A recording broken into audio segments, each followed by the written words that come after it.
అదే RTV app వార్తల్ని క్షణాల్లో చదివే అవకాశం ఉంటుంది. ఒక న్యూస్ పేపర్, ఒక టెలివిజన్ ఛానల్ మీ చేతుల్లో ఎప్పుడూ ఉంటాయి.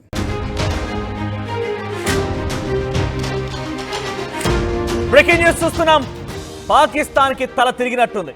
భారత్తో యుద్ధం అంటే భయపడుతున్నట్టున్నారు. ఇక భారత్తో యుద్ధం చేస్తే ఏ మాత్రం కూడా పాకిస్తాన్ మిగలదనే ఆలోచనతో మరోసారి వెనక్కి తిరిగిపోతున్నారు. ఈ నేపథ్యంలో ఒక బిగ్గెస్ట్ బ్రేకింగ్ న్యూస్ తో ముందుకు వచ్చాను నేను. భారత్ పాక్ మధ్య ఉద్రిక్తత వాతావరణ నేపథ్యంలో పాక్ ప్రస్తుత ప్రధానికి మాజీ ప్రధాని మధ్య ఓ కీలక భేటీ జరిగింది. భారత్తో పెట్టుకోవద్దని తన సోదరుడైనటువంటి అంటే మాజీ ప్రధాని ప్రస్తుత ప్రధాని ఇద్దరు కూడా అన్నదమ్ములు. సో మాజీ ప్రధాని నవాజ్ షరీఫ్ ప్రస్తుత ప్రధాని షహబాజ్ షరీఫ్కి ఒక కీలకమైనటువంటి సూచనని సందేశాన్ని తనకున్నటువంటి భారత్తో గతంలో తనకున్నటువంటి ఆ ఎక్స్పీరియన్స్ తాలూకా ఆ విషయాల్ని చెప్పుకొచ్చాడు. తమ్ముడు, భారత్తో యుద్ధం అంటే మంచిది కాదు, భారత్తో యుద్ధం అంటే కొరివితో తలగొక్కున్నట్టే అన్నట్టుగా అవుతుందని చెప్పి చాలా క్లియర్గా ఆయన అటు పాక్ ప్రస్తుత ప్రధాని షహబాజ్ షరీఫ్కి చెప్పినట్టు తెలుస్తోంది.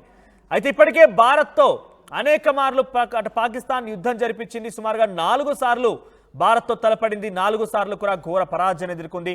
ఇక ఒకనొక సందర్భంలో అయితే బట్టలుడదీసి మరి, నిజంగా ఈ మాట అంటున్నందుకు కొంత మీకు ఇబ్బంది కలగవచ్చు, కానీ ఒంటి మీదటువంటి బట్టలుడదీసి మరి పాక్ ఆర్మీని, పాక్ ఉగ్రవాద సంస్థల్ని పరుగులెట్టించింది భారత్. ఈ నేపథ్యంలోనే ఇద్దరి మధ్య భేటీకి సంబంధించిన అంశం బహుశా అవన్నీ గుర్తొచ్చుంటాయి.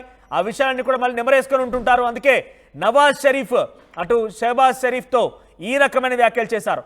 2 దేశాలకు అణ్వాయుధాలు ఉన్నాయి, చర్చలతోనే సమస్యని పరిష్కరించుకుందాం, యుద్ధానికి సిద్ధమంటూ పాక్ ఒకవైపు ప్రగల్భాలు పలుకుతున్న వేళ ప్రస్తుతం పాక్ మాజీ ప్రధాని నవాజ్ షరీఫ్ వ్యాఖ్యలు సంచలనంగా మారాయి.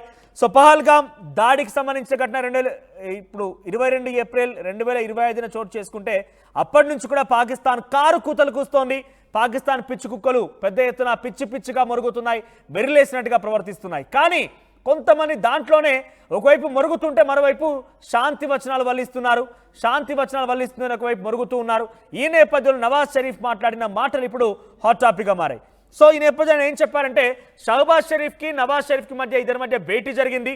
ఇద్దరు సోదరులు భారత్తో యుద్ధానికి సిద్ధమంటూ ఆ దేశానికి సంబంధించిన రక్షణ మంత్రి ఒకడు, అటు లష్కర్ తోయిబాకు సంబంధించిన వ్యక్తి ఒకరు, ఉగ్రవాద సంస్థ సంబంధించిన వ్యక్తులు ఒకరు, మాజీ మంత్రులు ఒకరు, ఇలా పలు రకాలుగా మాట్లాడుతుంటే అన్ని రకాల అనుభవాలు ఉన్నటువంటి వ్యక్తిగా గతంలో ఈ నవాజ్ షరీఫ్ కూడా పాకిస్తాన్లో అనేక తీవ్రమైన ఆరోపణలు ఎదుర్కొని పాకిస్తాన్ జైల్లో ఉండి వచ్చినటువంటి వ్యక్తి, జైలు జీవితం గడిపిన వ్యక్తి నవాజ్ షరీఫ్. అటువంటి వ్యక్తికి భారత్ అంటే చాలా మంచిగా రుచుండే ఉంటుంది. అక్కడ పాకిస్తాన్ ప్రజలన్నా కూడా అన్ని రకాలు తెలిసే ఉంటుంటుంది. ఆయన తరిమి కొట్టి జైల్లో వేసిన సందర్భాలు కూడా ఉన్నాయి. కాబట్టి అన్ని రకాల అనుభవంతో తమ్ముడికి చెప్పుకొచ్చాడు, తమ్ముడు ఇవన్నీ సెట్ కావు, దయచేసి భారత్తో యుద్ధం అనే మాట విరమించుకోమని చెప్పి చాలా డైరెక్ట్గా చెప్పినట్టు తెలుస్తోంది. అవసరమైతే ఇద్దరి మధ్య చర్చల నేపథ్యంలో కొన్ని యుద్ధాన్ని విరమించుకుందాం, చర్చించుకుందాం, శాంతి చర్చలకు ముందుకు వెళ్దాం, కానీ యుద్ధం వద్దు అని చెప్పి సోదరుడు షహబాజ్ షరీఫ్తో నవాజ్ షరీఫ్ చెప్పినట్టు తెలుస్తోంది. అంతకంటే ముందు ఇక్కడ పిచ్చి కుక్కలు, పాకిస్తానీ పాపిస్టి పిచ్చి కుక్కలు, వెర్రిలేసినట్టు వెర్రి కుక్కలు ఇష్టం వచ్చినట్టుగా మాట్లాడుకొచ్చాయి కదా. ఒకసారి ఆ దేశ మంత్రిగా ఉన్నటువంటి ఒక అబ్బాసీ అనే వ్యక్తి 130 అణుబాంబులు భారత్ వైపుగా ఎక్కుపెట్టున్నాయి, అవన్నీ సంసిద్ధంగా ఉన్నాయి, మేము త్వరలోనే వాటిని ప్రయోగించబోతున్నాము, భారత్ పైన ప్రయోగిస్తాము అని ఒకటి చెప్తే, ఇంకొకడు పాకిస్తాన్ దౌత్యవేత్తగా ఉన్నటువంటి ఇంకొకటి ఏం చెప్పాడంటే, ఏకంగా టాక్టికల్ బాంబ్స్ యూజ్ చేస్తారట. అంటే చిన్న బాంబులను ఉపయోగించి సింధు జలాల ఒప్పందాన్ని రద్దు చేశారు కాబట్టి వాటిపైన ప్రయోగించే డ్యామ్లను లేపేసి మళ్ళీ మేము నీళ్లు తెచ్చుకుందామంటున్నారు. ఇటువంటి వ్యాఖ్యలు చేస్తూ వెర్రిలేసినట్టుగా మాట్లాడి ఈ పాపిస్టి పాకిస్తాన్లకి ప్రస్తుతం నవాజ్ షరీఫ్ ఒక రకంగా మేల్కొల్పు, అంటే నిద్ర లేపి తట్టి లేపి, బాబు అక్కడ ఉంది పక్కనుంది ఏదో ఆశమాషి దేశమేం కాదు, భారత్ లాంటి దేశం, వాళ్ళు తలుచుకుంటే ఖండాలుగా పాకిస్తానే కాదు మనల్ని కూడా చిత్తుగా చేసే అవకాశం ఉంటుందని చెప్పి ఒకసారి మేల్కొల్పి ప్రయత్నమే చేసినట్టు తెలుస్తోంది. ఒకసారి గతంలో ఒక దుర్మార్గమైనటువంటి దుష్టుడు, దరిద్రుడు, పాకిస్తానీ పాపిస్టి మంత్రి భారతదేశం పైన 130 అణుబాంబులతో సిద్ధంగా ఉన్నామని చెప్పి మాట్లాడుకొచ్చాడు ఒక దరిద్రుడు. ఆ దరిద్రుడు ఏం మాట్లాడాడో చూద్దాం. उन्होंने कह दिया ना कि अगर हमारा पानी बंद करेंगे तो फिर जंग के लिए तैयार हो जाएं। ये जो गोरी, शहीन, गजनवी, ये चौकों में सजाने के लिए नहीं हमने रखे हुए, ये हमने हिंदुस्तान के लिए रखे हैं बाबा। ये जो 130 एटॉमिक हमारे पास वेपन है, वो हमने सिर्फ मॉडल बनाने के लिए नहीं रखे हुए, और आपको पता ही नहीं कि हमने पाकिस्तान के किस किस हिस्से में रखे हुए हैं।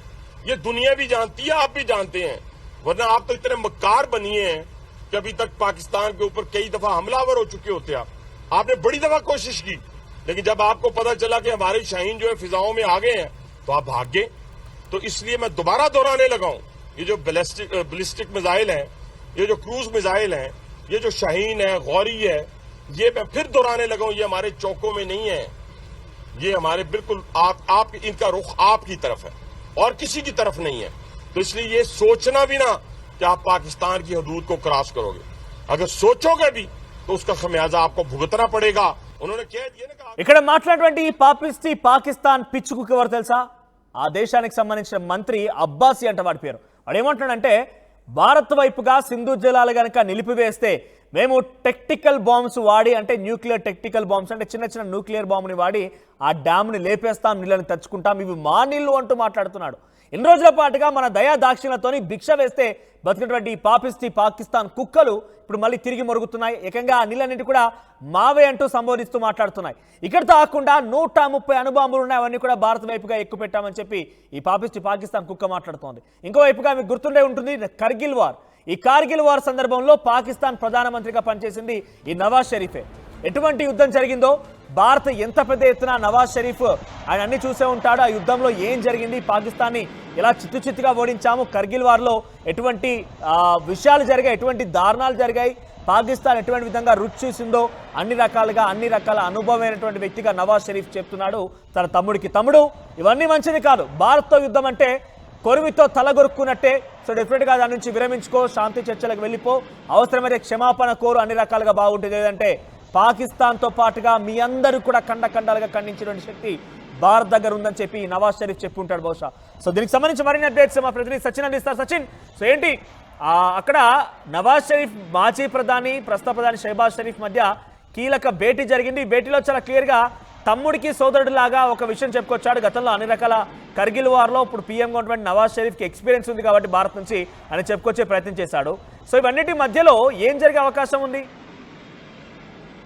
ఆయన చెప్పింది అక్షరాల నిజం అనే భావించాలి. ఎందుకంటే కనుక భావించడం కదా అక్షరాల నిజం, ఎందుకంటే ఆయనకి ఎక్స్పీరియన్స్ ఉంది. కార్గిల్ వార్ సందర్భంలో దాదాపుగా 2 నెలలు 3 నెలల పాటు తగిన ఆ పోరాటంలో పైచేయి సాధించింది భారతే. కానీ ఇంకా ఇంట్రెస్టింగ్ గా మాట్లాడాలంటే అప్పుడున్న వ్యక్తి, ఆర్మీ చీఫ్ గా ఉన్న వ్యక్తి ఇప్పుడు వాళ్ళతో పోల్చుకుంటే చాలా స్ట్రాంగ్. అంటే పాకిస్తాన్ కంపారిజన్ లోనే వాళ్ళ కంపారిజన్ చేసుకున్నప్పుడే పర్వేజ్ ముషారఫ్ ఆ తర్వాత ఆ దేశ కూడా అయ్యాడు, అది వేరే విషయం. అటువంటి వ్యక్తి కార్గిల్ వార్ కి సంబంధించి యుద్ధాన్ని ఎదుర్కోలేక లొంగిపోయిన పరిస్థితి. సో అటువంటి సిచ్యువేషన్, అటువంటి ఎక్స్పీరియన్స్ ఉంది కాబట్టి ప్రస్తుతం దీన్ని ఎగ్జిక్యూట్ చేయగలిగాడు. అంటే చెప్పగలిగాడు, తమ్ముడు మంచిది కాదురా, సోదరుడా విను, ఈ మాట విను. ఎందుకంటే ఆ తర్వాత పరిణామాలు కూడా ఇటు తను చూడడం జరుగుతోంది. ఎందుకంటే బలూచిస్తాన్ కి సంబంధించి పక్కలో బలంగా మారింది, దాంతోపాటు ఆఫ్ఘనిస్తాన్ కి సంబంధించి అక్కడ మద్దతు లేదు. ఇన్ఫాక్ట్ ఆ సందర్భంలో కాస్త కోస్త అమెరికా సపోర్ట్ ఉండింది, ఇప్పుడు అది కూడా లేదు. కాబట్టి ఇటువంటి సందర్భంలో ఇది అన్టైమ్లీ ఎగ్జిక్యూషన్ అనేది వాళ్ళ అభిప్రాయం. ఒకవేళ లేదు కాదు కూడదని యుద్ధానికి దిగితే కనుక దాని పర్యవసనాలు కేవలం ఆర్మీకో లేకపోతే డిఫెన్స్ కో లేకపోతే అక్కడ రక్షణ రంగాలకు మాత్రమే పరిమితం కాదు, యావత్ పాకిస్తాన్ కూడా దీన్ని భరించాల్సి వస్తుందనేది తను క్లియర్ కట్ గా చెప్పుకొచ్చాడు. ఎందుకంటే నవాజ్ షరీఫ్ సంబంధించి మాట్లాడుకున్న సందర్భంలో పాకిస్తాన్ ప్రధానిగా తన అనుభవం చాలా కీలకమైంది అక్కడ. అఫ్ కోర్స్ ఆ తర్వాత వచ్చిన వాళ్ళు కూడా ఉన్నారు, లేదని కాదు, కానీ బట్ షెహబాజ్ షరీఫ్ కన్నా ముందు మరి ముఖ్యంగా ఇమ్రాన్ ఖాన్ కావచ్చు, లేకపోతే ఆయన కన్నా ముందు ఉన్న వ్యక్తులు కావచ్చు, నవాజ్ షరీఫ్ కి తర్వాత ముందు ఇలా చూస్తున్నప్పటికీ కూడా ఇంపాక్ట్ అయితే చూపించిన వ్యక్తులుగా మాట్లాడుకుంటున్న సందర్భం. అయితే ఇక్కడ నుంచి తను చేసిన అన్యాయాలు కావచ్చు, అక్రమాలు కావచ్చు, ఈ నేపథ్యంలో పాకిస్తాన్ సుప్రీంకోర్టు ఆయనకి జైలు శిక్ష విధించింది. ప్రస్తుతం జైలు మగ్గుతున్నాడు, కాస్త ట్రీట్మెంట్ అంటూ ఆయన అటు లండన్ కి వాటికి సంబంధించి కూడా మాట్లాడుకున్న సందర్భం. సో అక్కడి నుంచి కమింగ్ బ్యాక్ టు ఈ రోజు కాన్వర్సేషన్, షెహబాజ్ షరీఫ్ 2 మాటలు ఇక్కడ వినిపిస్తున్నాయి. ఇక్కడ నేను 3 వర్షన్స్ ని తెర మీద తీసుకొచ్చే ప్రయత్నం చేస్తున్నాను. ఐ రిక్వెస్ట్ లిజనర్స్ కి సంబంధించి కావచ్చు, లేకపోతే వ్యూవర్స్ కి సంబంధించి కావచ్చు. ఆ 3 పాయింట్స్ ఏంటంటే కనుక మీరు బాగా అబ్జర్వ్ చేస్తుంటే ది వెరీ ఫస్ట్ పాయింట్ ఇక్కడ ఆర్జీ మున్నీర్ చేస్తున్న కీలకమైన వ్యాఖ్యలు మతాల మధ్య, అంటే 2 అంశాలకు సంబంధించి అంటే మతాల మధ్య చిచ్చు పెట్టే అంశానికి సంబంధించి ముందు తెర మీదకి తీసుకొచ్చారు. ఆ తర్వాత చూసుకుంటే పహల్గామ్ అటాక్ కావచ్చు. ఆ తర్వాత చూసుకుంటే ఇటు పాకిస్తాన్ మంత్రులు ఒక వర్షం వినిపిస్తోంది, పాకిస్తాన్ ప్రధాని మాట ఒక వినిపిస్తోంది. పాకిస్తాన్ మంత్రులు ఏమంటున్నారు, ఇటు రక్షణ శాఖ మంత్రి కావచ్చు, విదేశాంగ మంత్రి కావచ్చు, డిప్యూటీ ప్రైమ్ మినిస్టర్ కావచ్చు, లేకపోతే రైల్వే మినిస్టర్ కావచ్చు, వీళ్ళందరూ న్యూక్లియర్ వార్ లేకపోతే రక్తాలు పారిస్తామంటూ ఉంటే పాకిస్తాన్ ప్రధాని షహబాజ్ షరీఫ్ మాత్రం ఏమంటున్నారు, ఆయన ఇక్కడ మాట ఇంపార్షియల్ ఇన్వెస్టిగేషన్ జరగాలి, అంటే తటస్థ వైఖరితో ఇన్వెస్టిగేషన్ జరగాలి, విదేశీ కావచ్చు విదేశీ సంస్థలు కావచ్చు అక్కడ న్యూట్రల్ గా ఇన్వెస్టిగేషన్ జరగాల్సిందంటూ కూడా ఆయన పేర్కొంటున్నాడు. ఇదే అంశానికి సంబంధించి నివేశ అయినా కూడా యుఎన్ఎస్సీకి సంబంధించి అక్కడ మద్దతు ఇచ్చింది, అది వేరే విషయం. సో ఇలా డిఫరెంట్ వర్షన్స్ వినిపిస్తున్నాయి. పాకిస్తాన్ ప్రధానమంత్రి ఒక స్టాండ్ వినిపిస్తోంది, పాకిస్తాన్ మంత్రులకు సంబంధించి ఒక స్టాండ్ వినిపిస్తోంది, ఆర్మీ చీఫ్ గా ఆర్మీ మున్నీర్కి సంబంధించి వ్యవహార శైలి ఫస్ట్ నుంచి ఇక్కడ వివాదాస్పదంగానే ఉంది. సో ఇవన్నీ చూసినప్పుడు రాజకీయ అనుభవం ఉన్నా లేకపోతే రాజకీయాల మీద అవగాహన ఏ ఒక్కడైనా పాకిస్తాన్ ప్రధాని షహబాజ్ షరీఫ్ ఇచ్చే కీలకమైన సూచన అదే.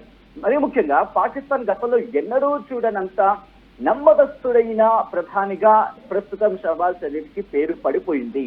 చాలా లేట్ గా నిర్ణయాలు తీసుకుంటారని లేకపోతే యాక్టివ్ గా ఉండడను ఇటువంటి మాట వినిపిస్తూ ఉంటుంది.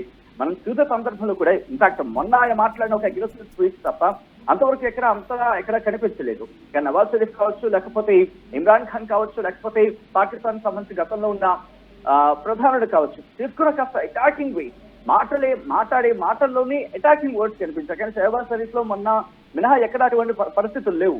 అటువంటిది ఆయన మళ్ళీ ప్రభుత్వాన్ని తీసుకొస్తాడనేది బిగ్గెస్ట్ క్వశ్చన్ మార్క్. గత కొద్ది నెలల క్రితం జరిగిన పాకిస్తాన్ ఎన్నికల్లో కూడా మీరు గమనించుంటే నేరుగా పాకిస్తాన్ షహబాజ్ షరీఫ్ ఎన్నిక కాలేదు. అక్కడ బిలావల్ భుట్టోకి సంబంధించిన పార్టీ మద్దతు ఇచ్చిన నేపథ్యంలోనే ఆయన గెలిచిన పరిస్థితి. సో అటువంటి సినారియో ఉంది, అంటే పూర్తిగా ప్రజల మద్దతు ఆయనకి లేదు. ఇక్కడ ఇవన్నీ కూడా ఆయనకి చెప్పుకొచ్చాడు. సో ఉన్న పరిణామాలు ఏంటి, ఎదుర్కోవాల్సిన పరిణామాలు ఏంటి, ఒకవేళ కాదుకూడదని ముందుకు వెళ్తే ఎటువంటి పరిణామాలు అడ్మినిస్ట్రేషన్ ఎదుర్కోవాల్సి ఉంటుంది, డిఫెన్స్ లో ఎటువంటి ఇబ్బందులు ఎదుర్కోవాల్సి ఉంటుంది, అట్ ద సేమ్ టైం ప్రజల విషయంలో ఎటువంటి ఇబ్బందులు ఎదుర్కోవాల్సి ఉంటుంది అంటూ కూడా నవాజ్ క్లియర్ గా ఎక్స్ప్లెయిన్ చేస్తున్నట్టున్నాడు షహబాజ్ షరీఫ్ కి. మనోజ్ రైట్ సచిన్, సో మొత్తం మీద ఒకవైపు పాకిస్తాన్ యుద్ధం అంటోంది, యుద్ధ విన్యాసాలు చేస్తోంది, వివిధ దేశాల నుంచి మద్దతు కూడా కట్టే ప్రయత్నం చేస్తోంది. ఈరోజు ఉదయం కూడా చైనా విదేశాంగ మంత్రి యాంగ్వి కూడా అటు పాకిస్తాన్ ఉప ప్రధానితో మాట్లాడుకొచ్చారు, ఇషాక్ దార్తో. ఇద్దరి మీద సంభాషణ జరిగినట్టు తెలుస్తోంది, ఫోన్ కాల్లో ఇద్దరు మాట్లాడుకున్నారు. ఈ నేపథ్యంలో ఈ అంశాన్ని కూడా పాకిస్తాన్ వెల్లడించింది. పాకిస్తాన్ సంబంధించిన కొన్ని విషయాలు ఎక్స్ ద్వారా వెల్లడించారు. కొన్ని వెబ్సైట్ ద్వారా మనకు ఇన్ఫర్మేషన్ వచ్చిన విధానం ఏంటంటే భారతే కావాలని ఇటువంటి దుశ్చర్యకు పాల్పడుతోందని చెప్పి అటు పాకిస్తాన్ కూడా మాట్లాడుకొచ్చిందట. భారతే కావాలని ఇటువంటి దుశ్చర్యకు పాల్పడుతోంది, నిరాధారమైనటువంటి ఆరోపణలు చేస్తోంది, దేశ విదేశాల్లో పాకిస్తాన్ పరువు తీసే ప్రయత్నం చేస్తుందని చెప్పి పూర్తిగా మీ వెంట ఉంటామని చెప్పి చైనా పాకిస్తాన్ మద్దతు తెలిపిందట. సో ఈ రకంగా ఒకవైపు యుద్ధానికి కాలు దువ్వుతున్నారు, యుద్ధానికి సిద్ధమంటున్నారు, పెద్ద ఎత్తున మేము అణుబాంబులతో సిద్ధమంటున్నారు, పిచ్చి కుక్కలు కారి కుక్కలుగా విర్రవీగుతున్నాయి, ఇష్టం వచ్చినట్టుగా మాట్లాడుతున్నాయి. ఏకంగా వారంతా కూడా ఒక రకంగా భారత్ కనుక సింధు జలాలు ఆపేస్తే భారతీయుల రక్తాలు ఈ నదిలో పారిస్తామని చెప్తున్నారు. ఇటువంటి వ్యాఖ్యలు చేస్తూనే మరోవైపుగా నిన్న అటు పాక్ ప్రధాని షహబాజ్ షరీఫ్ కూడా మేము విచారణకు సిద్ధంగా ఉన్నామని చెప్పుకొచ్చారు. ఆ తర్వాత అక్కడి సింధు జలాల నీళ్లు మాకు తప్పనిసరిగా అవసరమని చెప్పుకొచ్చారు. 24 కోట్ల మంది ప్రజలు పాకిస్తాన్లో ఆ జలాలపై ఆధారపడున్నారని చెప్పుకొచ్చారు. ఆ తర్వాత మళ్ళీ we are with the ready with the force and defence అని అంటున్నారు. ఇప్పుడు షహబాజ్ షరీఫ్కి విత్ ఆల్ ద ఎక్స్పీరియన్స్ ఇక్కడ మళ్ళీ ఎందుకు మాట్లాడాల్సి వస్తుంది మాట అంటే, నవాజ్ షరీఫ్ అనే వ్యక్తి గతంలో ఇండియాతో కార్గిల్ వార్ జరిగినప్పుడు అన్ని రకాల అనుభవజ్ఞుడైనటువంటి వ్యక్తి, అన్ని రకాల భారత్ కొట్టే దెబ్బ రుచి చూసిన వ్యక్తి నవాజ్ షరీఫ్, సొంత సోదరుడు కూడా. సో ఈ నేపథ్యంలో షహబాజ్ షరీఫ్కి ఒక మంచి సలహా సూచన ఇచ్చాడు ఆయన. ప్రస్తుతం ఆయన కూడా ఇంప్రిజన్మెంట్ ఎదుర్కొంటున్నాడు. అనేక రకాల ఇష్యూస్లో ఆయన ప్రధానిగా పనిచేసినప్పుడు అనేక రకాల ఆరోపణల విషయంలో, కేసుల విషయంలో, స్కామ్ల విషయంలో ఆయన కేసులు ఎదుర్కొని జైలు జీవితం గడిపి మా తర్వాత అనారోగ్యం విషయం పేరిట లండన్కి వెళ్ళి మళ్ళీ తిరిగి వచ్చి ప్రస్తుతం ఆయన పాకిస్తాన్లో ఉంటున్నారు, యాక్టివ్ పాలిటిక్స్లో కూడా ఉన్నారు. సో ఒక మంచి సూచన చేశారు తమ్ముడికి, తమ్ముడా ఇదంతా సరికాదు, ఇక భారత్తో యుద్ధం అని అంటే కొరివితో తలగొక్కునట్టే అవుతుంది, గతంలో నేను ఆల్ ది ఎక్స్పీరియన్స్ చెప్తున్నాను కాబట్టి భారత్తో యుద్ధం ఎట్టి పరిస్థితి సరికాదు, శాంతి చర్చలకు వెళ్దాం, యుద్ధాన్ని లేకుండా చేద్దామనే రకంగా నవాజ్ షరీఫ్ షహబాజ్ షరీఫ్తో మాట్లాడుకొచ్చారట. కానీ ఈ మాట మిలిటరీ వింటుందా, ఈ మాట అక్కడి మంత్రులు వింటారా, మరి చూడాలి ఏం జరుగుతుంది. ఏదేమైనా కూడా with all experience Nawaz Sharif చెప్పిన మాటలు ఆయనకు అన్ని రకాలుగా భారత్ అంటే రుచి చూశాడు కాబట్టి ఆయనకు తెలుసు దెబ్బ కొడితే ఎలా ఉంటుందో తెలుసు. అధపాతానికి పాకిస్తాన్ తొక్కేటువంటి శక్తి భారత్ దగ్గర ఉంది. భారత్ అధపాతానికి పాకిస్తాన్ తొక్కబోతున్న విషయం కూడా ఆయనకు తెలుసు కాబట్టి అన్ని రకాల వ్యాఖ్యలు చేశారు. విభిన్న రకాలుగా ఒక్కో నాలుక ఒక్కోలా మాట్లాడుతోంది, ఒక్కో పిచ్చి కుక్క ఒక్కోలా మొరుగుతోంది, ఒక్కో వెర్రిలేసిన కుక్క వెర్రిలేసినట్టుగా ప్రవర్తిస్తోంది. కానీ వాళ్ళ యొక్క వ్యాఖ్యలు ఏమాత్రం కూడా భారత ప్రజల యొక్క ఆత్మస్థైర్యాన్ని ధైర్యాన్ని దెబ్బతీలో కనీసం వెంట్రుకు కూడా పీకలేవు. చూద్దాం మరి ప్రస్తుతం అక్కడ సరిహద్దుల్లో అయితే యుద్ధ వాతావరణం కొనసాగుతున్న అన్ని రకాలుగా పాకిస్తాన్ అష్టదిగ్బంధనం అయిపోయింది. తదుపరి చర్య ఏముంటుంది, ఎలా జరుగుతుందో చూడాల్సిన అవసరం అయితే.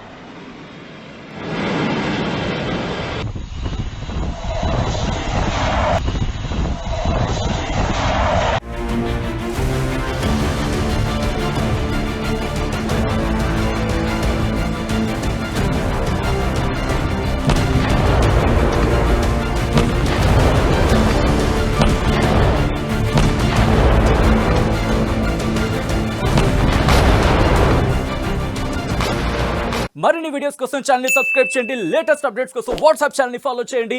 అండ్ లింక్ డిస్క్రిప్షన్ లో ఉంది.